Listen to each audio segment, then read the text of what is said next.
Bienvenidos al Gimnasio Campestre Dominiciano en la clase de biología. Hoy vamos a ver un tema que se llama la célula en el grado séptimo. Es muy importante este tema y vamos a mirar qué es la célula. Se conoce como la célula a la unidad estructural y funcional de todo organismo. La célula constituye la forma más pequeña y simple de organización biológica, es decir, la estructura ordenada y viviente más pequeña que se conoce.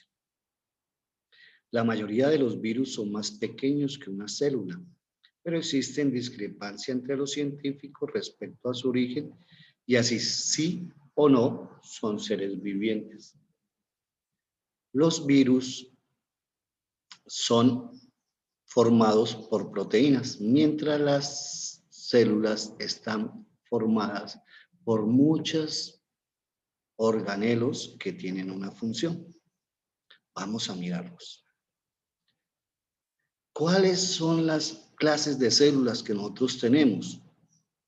Es importante conocer que hay algunas que tienen presencia o ausencia de un núcleo celular, pero permiten distinguir varios grandes superreinos o dominios de seres vivos. Conocemos las células procariotas. Estas células tienen una estructura básica, sencilla, sin organelos, con un núcleo que no es indefinido. Se encuentra disperso en el interior de la célula, o sea, en el citoplasma. No tiene membrana nuclear. Son más pequeñas. Tienen un tamaño de 1 a 5 micras y las células fueron las primeras formas de vida, las células procariotas, las primeras formas de vida, y estos son organismos mucho más simples.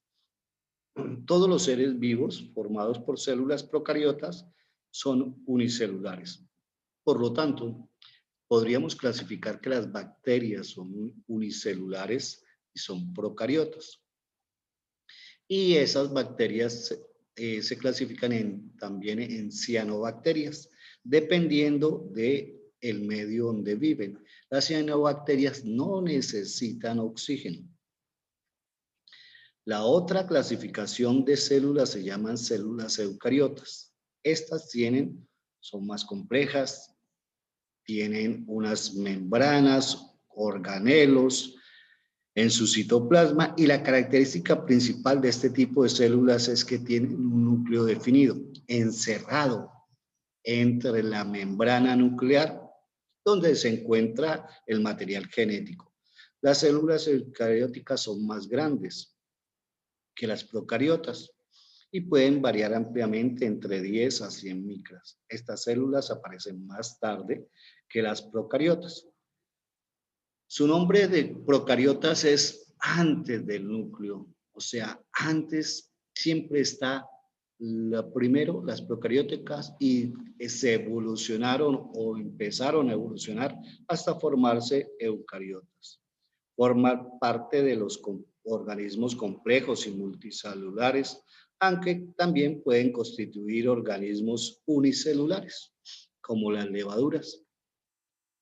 Todo el mundo comemos pan, y cuando comemos pan estamos comiendo levaduras, células eucariotas. Ahora, si usted mira esta célula, aquí está el elemento genético. Todo esto está indefinido, está navegando en todo este citoplasma. Este material genético tiene el ADN, el ácido desoxirribonucleico. Por sus siglas en inglés se coloca. Y tiene unos filus, que son como unos pelitos, como unos canales donde se adhiere. Tiene los ribosomas, que lógicamente son las que producen las proteínas. tienen para alimentarse. Gránulos de alimento, tiene el flagelo. Estos son flagelos como un látigo para moverse, porque ellas tienen que estar moviéndose. Tienen la membrana plasmática, en la cual puede ser gelatinosa, no es una pared que tiene glucósidos, que es una capa mucilaginosa, o sea que es flexible.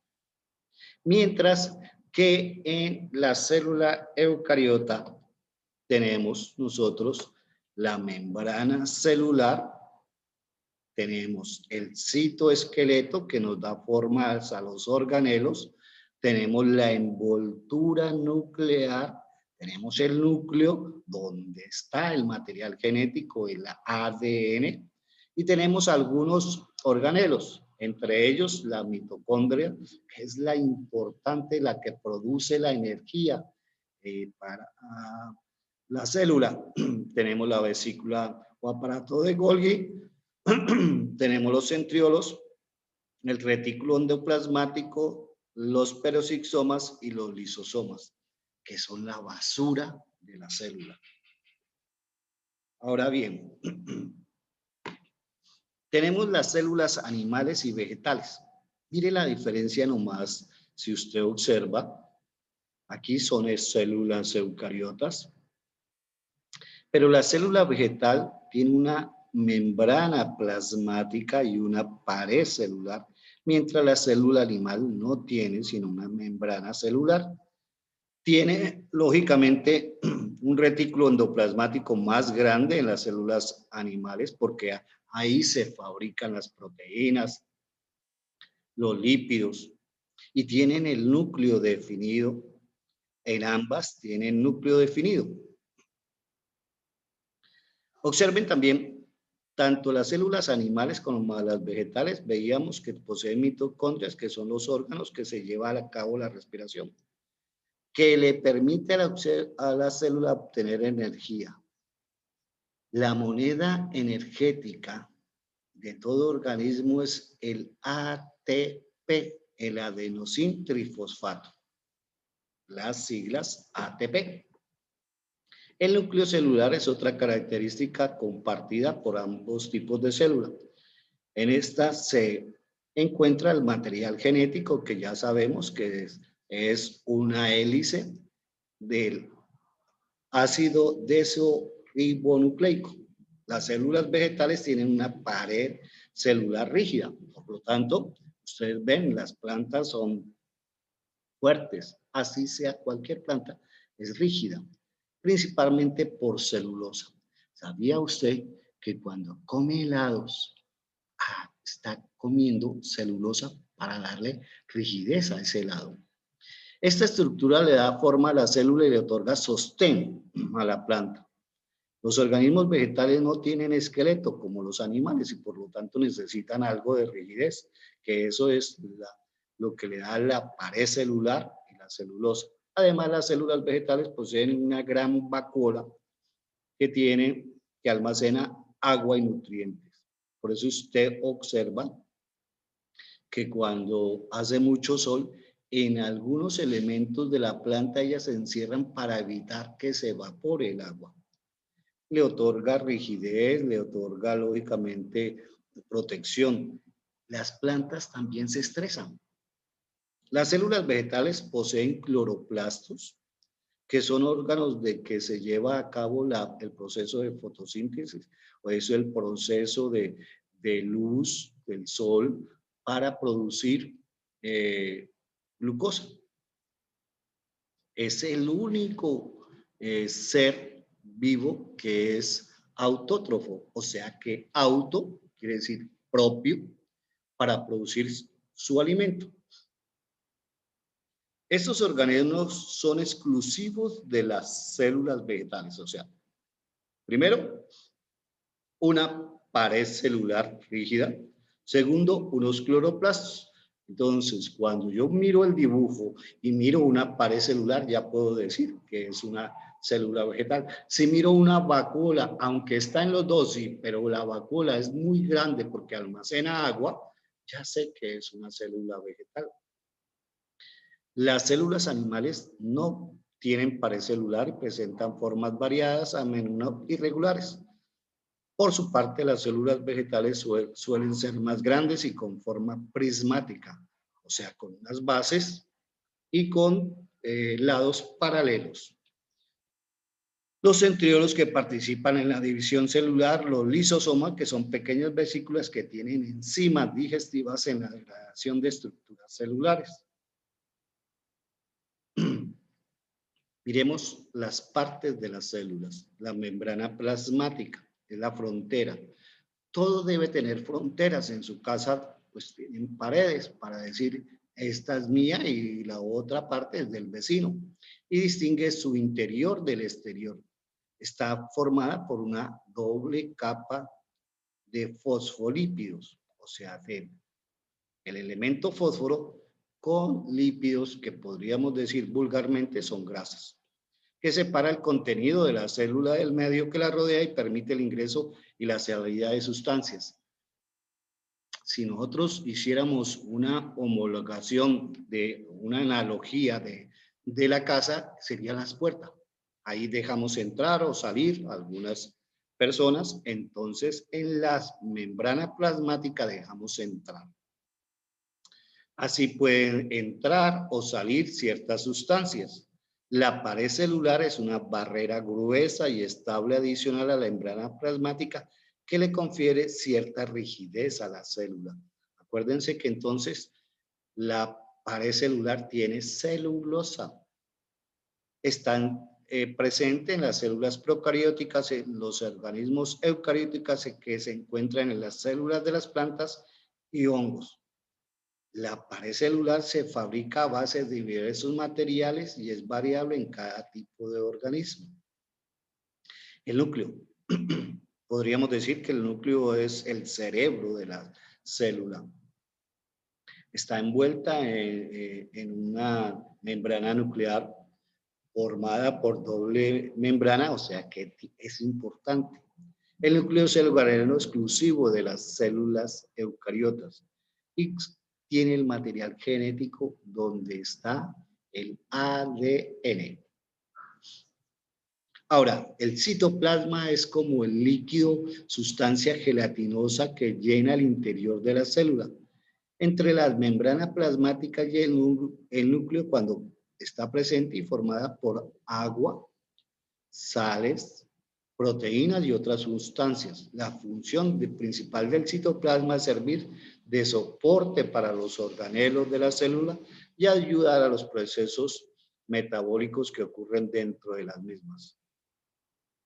Estos organelos o organulos son estructuras internas que se encuentran en la célula que se desempeñan roles específicos. Pero antes se me olvidaba que el citoplasma también se puede decir citosol. Miremos algunos organelos, mitocondrias. Son las estructuras donde se lleva a cabo la respiración celular. O sea, que ellas cogen la materia orgánica y eliminan CO2, dióxido de carbono. Reacción que le permite a la célula obtener energía, que es el famoso ATP, o sea, la moneda energética, la adenosín trifosfato. Los lisosomas se ocupan de la digestión y el aprovechamiento de los nutrientes. Los cloroplastos son estructuras exclusivas de las células vegetales que contienen clorofila. Al contener clorofila tienen una pigmentación verde, indispensable para la reacción de la fotosíntesis que se lleva a cabo en su interior. Los ribosomas se ocupan de la síntesis de proteínas. Ellos están para el proceso necesario para el crecimiento y la reproducción celular. Los flagelos son organelos presentes en ciertas células que sirven para impulsarse en el medio ambiente y son típicos de seres unicelulares o seres movibles como los espermatozoides. Entonces, tenemos, si observamos aquí, esta es una vacuola que es muy grande, que tiene agua. Tenemos cloroplastos que tienen unos tilocoides. Estos son como unos libritos donde tienen las clorofilas. Tenemos unos ribosomas, estos ribosomas, unos citoesqueletos para darle rigidez. Usted observa que aquí está esta pared celular, ¿sí? El plasmodesmo, que es como los canales que deja entrar o salir sustancias. Y en las células animales tenemos el núcleo, tenemos pero mitocondrias, en ambas tenemos ribosomas, retículo endoplasmático, el núcleo, el retículo endoplasmático liso y el retículo endoplasmático rugoso, el aparato de Golgi, los lisosomas, que el lisosomas quiere decir como para diluir las proteínas, es la lisis, el rompimiento y la membrana plasmática. Si observan ustedes, podemos definir que entre la célula animal y la célula vegetal, pues hay unas diferencias. Primero, la pared celular. Segundo, aquí no existen los cloroplastos. Estos son autótrofos porque producen su propio alimento. Ahora, ¿cuáles son las funciones de las células?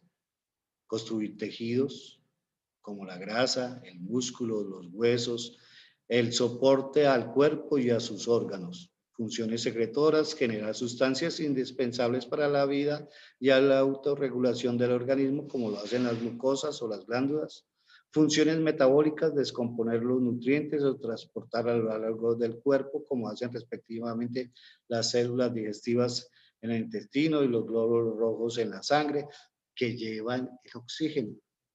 Funciones defensivas, ayuda al organismo a defenderse de agentes externos o eliminarlos, o a combatir enfermedades como lo hacen los glóbulos blancos.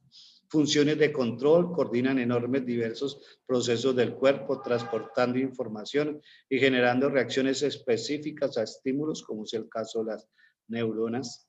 Funciones reproductoras, combinarse con otras células sexuales provenientes de otro organismo de la misma especie para dar lugar a un nuevo individuo, la reproducción sexual, o dividirse por su propia cuenta, por mitosis, para producir un nuevo individuo idéntico al parenteral, o sea, es una reproducción asexual, única en algunos seres vivos. He ahí la importancia de tener en cuenta todo esto que nosotros vamos a empezar a conocer y darle la redundancia que decimos, la importancia de conocer qué hace cada organelo. Cuidarnos, alimentarnos muy bien, evitar el estrés y manejar las emociones. Con mucha alegría vamos a empezar este nuevo año. Que Dios y la Virgen nos guíen. Que estén muy bien.